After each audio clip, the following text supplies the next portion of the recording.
दोस्तों, आज हम आपको सिखाने वाले हैं पीसीआर टेक्निक।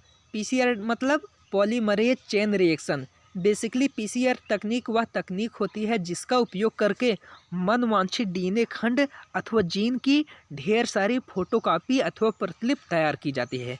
अगर हमें मनवांछित डीएनए खंड अथवा जीन की ढेर सारी फोटोकॉपी तैयार करनी है तो इसके लिए हमें दो चीज़ों की आवश्यकता होती है। एक पॉलीमरेज एंजाइम की, दूसरे न्यूक्लियोटाइड के ढेर सारे स्वतंत्र अणुओं की, जो पॉलीमरेज एंजाइम की सहायता से आपस में जुड़कर मनवांछित डीएनए खंड अथवा जीन के निर्माण में भाग लेते हैं। तो स्टूडेंट, आप इसमें देख रहे होंगे कि ये जो तकनीक होती है अलग अलग या बहुत अधिक टेम्परेचर पर होती है।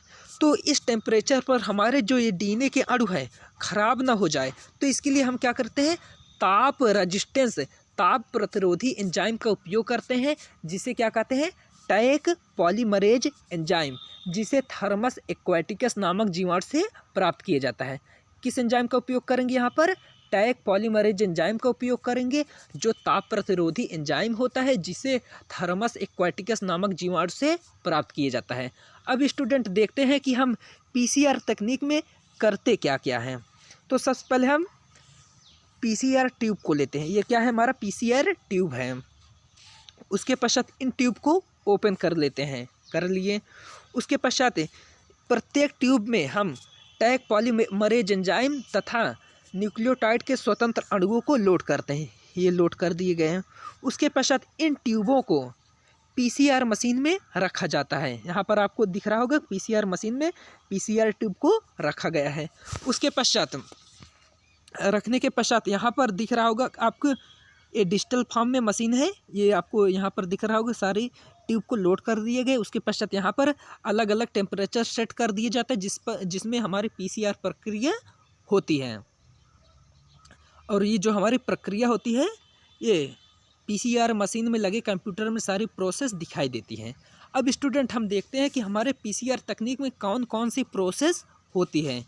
इसके लिए हम इस ग्राफ पर आते हैं। सबसे पहले जो हमारा 25 डिग्री सेल्सियस पर हमारे मनवांछित डीएनए खंड अथवा जीन ये सामान्य रूप से पाए जाते हैं, जो आपके द्विगुणित हैं। उसके बाद टेम्परेचर को 95 डिग्री सेल्सियस ताप पर बढ़ाया जाता है, जिससे मनवांछित डीएनए खंड अथवा जीन के दोनों स्टैंड अलग हो जाते हैं। ये आपके अलग हो गए। उसके पश्चात ताप को 54 डिग्री सेल्सियस ताप पर लाया जाता है, जिससे डीएनए के प्रत्येक स्टैंड पर छोटे छोटे प्राइमर के अणु जुड़ जाते हैं। ये प्राइमर एलानिन। उसके पश्चात ताप को 72 डिग्री सेल्सियस ताप पर ले जाया जाता है। जब ताप को 72 डिग्री सेल्सियस ताप पर ले जाया जाता है तो आपके जो छोटे छोटे प्राइमर आपके जुड़े हैं, इनका दीर्घीकरण होना चालू हो जाता है, जिससे अंततः दो नए मनवांछित डीएनए खंड अथवा जीन का निर्माण होता है। इसी के साथ यह पीसीआर तकनीक हमारा फिनिश होता है, जिसमें क्या क्या होते हैं। सबसे पहले 25 डिग्री सेल्सियस ताप पर हम मनवांछित डीएनए खंड अथवा जीन को लेते हैं। उसके पश्चात टेम्परेचर को 95 डिग्री सेल्सियस ताप पर बढ़ाते हैं, जिससे डीएनए के दोनों स्टैंड अलग हो जाते हैं। उसके पश्चात हम टेम्परेचर को 54 डिग्री सेल्सियस ताप पर लाते हैं, और इस टेम्परेचर पर डीएनए के दोनों स्टैंड पर छोटे छोटे प्राइमर जुड़ जाते हैं। उसके पश्चात हम ताप को 72 डिग्री सेल्सियस ताप पर ले आते हैं, जिससे हमारे प्राइमर का दीर्घीकरण होना चालू हो जाता है। ये प्राइमर हमारे बड़े होने चालू हो जाते हैं, जिससे अंततः हमारे पास दो नए मनवांछित डीएनए खंड अथवा जीन का निर्माण होता है। इसके अलावा स्टूडेंट, अगर आप और कोई वीडियो चाहते हो तो हमें कमेंट बॉक्स में बता सकते हो।